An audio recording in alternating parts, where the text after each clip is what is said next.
Welcome to Real Talk, Real Women. My name is Miriam Khalladi, and today we have the owner of My Gear Fitness Wear, co-founder of V Fit Living, and 2014 Miss Sugarland May Phan on the show. Welcome, May Phan. How are you? Hello, Miriam. I'm glad to be here with you today. You're most welcome. So let's start at the beginning. How did you get interested in healthy fitness? Well, it started when I was very young. As being a child, my mother always found it to be very good to be active. So, starting about 5 years old, she's always put me in sports. And from there, I just never stopped. And my parents had always enforced physical activities. Amazing. And you're also a business owner. When did you decide you wanted to become an entrepreneur? And how did the idea of May Gear come about? Okay. Well, I've studied my bachelor's in business. I've done a lot of marketing, and then actually, I'm an architectural designer right now. So, studying architecture, I've studied a lot about designs, and I'm into fitness. So, I wear Nike a lot, which is a big brand, right? So, I say, you know what? I'm going to wear my own clothing. So, it's like architecture is taking fabric and redesigning it and putting it on the body, like architecture, a skin on a building.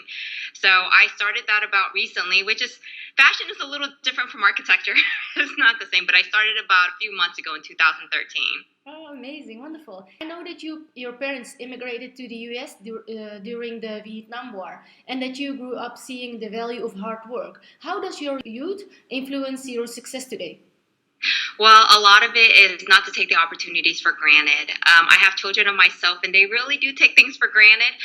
So going during the war, I mean, every penny earned, they valued it, and education was highly valued and pushed to as well. So it was, education and learning how to apply it in the community was very important. What has been the most valuable lesson you've learned as the CEO of your own clothing company this far, and why? The most valuable lesson I've learned is teamwork. As being an entrepreneur, even though as an architectural designer, I work with the company, you work with somebody and under somebody. But being an entrepreneur, you now take a leadership and you treat everybody as an equal. And that is the only way for your company to grow and for them to hear their opinions. And it helps you elevate the business a lot more. And people is what make your business grow. It's not doing it by yourself. It really never is. It's about everybody else Yes, around you. I agree. As you've mentioned before, you earned your master's in architecture and bachelor's in business at the University of Houston. How important is education to you, and how do you keep evolving yourself today? Well, education is always learning. You have to learn every single year. It's evolving every single time, trying to catch up with the future. Education was very important. I got my bachelor's, which took about 5 years, and then doing my master's took another 3 years. So 8 years of college is a very long time, but it is very important. It really does help you use the tools that you learn to apply to a higher standard. So it's really, really important. I push it on all my kids and everybody that I know. Amazing. And you have a very broad background in several different fields. And today you're involved in many activities as well, being a mother of three. How do you balance it all? I never really thought it was a lot, but when someone asks, "Do you want more children?" I'll say, "Okay, I think there's a limit right there." But I never really think about it. Children is kind of, I don't want to say it's like a task, but it's like a daily lifestyle. It's like fitness. You just do it. It's like brushing your teeth. It just kind of added on, and it's been a challenge. But yeah, I really don't really ask myself how I balance. I just do it, kind of like what Nike says, just do it. Yes. I don't know, it's just there, and so I just take care of it. Right. Yeah. Right. Tell us about the Fit Living organizations and your work there in educating the local community and children on the importance of health and fitness. Okay. I started that organization about 3 years ago. When I studied architecture, I learned a lot about urban development. So, with high urban development, it's going to cause the lifestyle. So, here in Houston, as we have a sprawling city, our lifestyle just kind of, our physical fitness goes downward.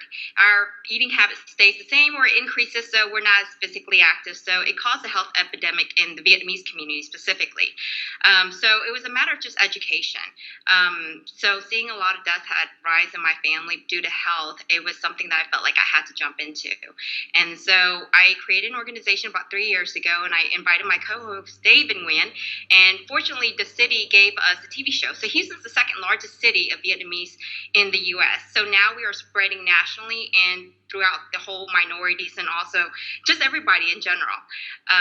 But yeah, so we go around, we go to community and play with the children and go to senior health fairs and help them out and also work with other athletes. So we kind of learn with other physical therapists and athletes on how they train so we can share that amongst the community as well. Mm-hmm. So we're more like motivators, you know, we want to make fitness fun. Oh, amazing. Mm-hmm. And you're doing such a great job. Thank you so much. On your website, I ran into the most wonderful idea, Crowned Extraordinary Girls. What's that all about? I'm glad you saw that.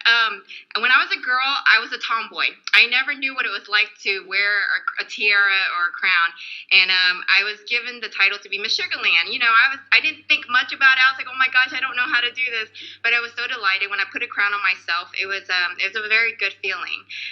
So I have a daughter, and she loves it. So I felt like acknowledging a child's behavior, because sometimes we're so busy in our daily lives that when you acknowledge them and put a crown, it makes a big difference, and that memory lasts for years. So now every single week I recognize a girl locally here in Houston. I'm broadening out to Texas and hopefully nationally in the U.S. for a whole year each week. Recognizing their character and also the good things that they do, and mail out a crown until my reign lasts. I love that. You've been published in numerous publications and still write for different media outlets, sharing your fitness expertise. What drives you to wanting to pass it forward and share your experience and knowledge? Well, I think a lot of it has to do with life. In general, the things that we learn is to share it and leave the footprints for our other people to follow or just do better. So with everything that I've learned, I don't want it to go into waste, just to hold it to myself. So with physical fitness and me being very passionate, I learned about it and I just want to share it amongst to a lot of people, because I've been in that place where I didn't know a lot and I've learned new trends. So with my education now and everything I've learned from other people, I want to share it to many people that actually want to learn, because I know sometimes people don't want to hear, but it's okay. You know, we keep on sharing until their ears fall off and say stop. Wonderful. But yeah, that's what drives me. Wonderful. You've already accomplished so many things. What are you most proud of, and what are your goals for the near future? What I am most proud of, I would have to say, definitely when you asked me about managing my family, my career and everything, I am very proud of it, but I really don't question on how I do it, but I am very happy that I'm able to accomplish many things. So it sets a lot of standards for the community, and it is possible. It is never impossible. Now, my future goal is to actually build a fitness facility. That's my dream, with architecture and combining fitness, and not make it like here in the U.S. we have boxes, but to make it more like an indoor-outdoor kind of facility that just kind of fuses together. That's what I want to do and leave behind. And I know you will do extremely well. For those watching who want to learn more about you and connect with you, where can they go? Well, they definitely can go on my website. You've seen my website is www.missmyfan.com. So it's MSMAIPHAN.com. Or you can go to www.vfitliving.org, or my company name, which is lovemygear.com. I will also make sure to put your links below this video. Thank you for doing that. May, is there anything else you would like to share today that you feel we've missed? The only thing that I have to say is just to keep happy, be positive, and share the world. Just live to the fullest and just stay happy. I think happiness is what drives life forward. Absolutely. Thank you so much, May. It was an absolute pleasure to have you on the show.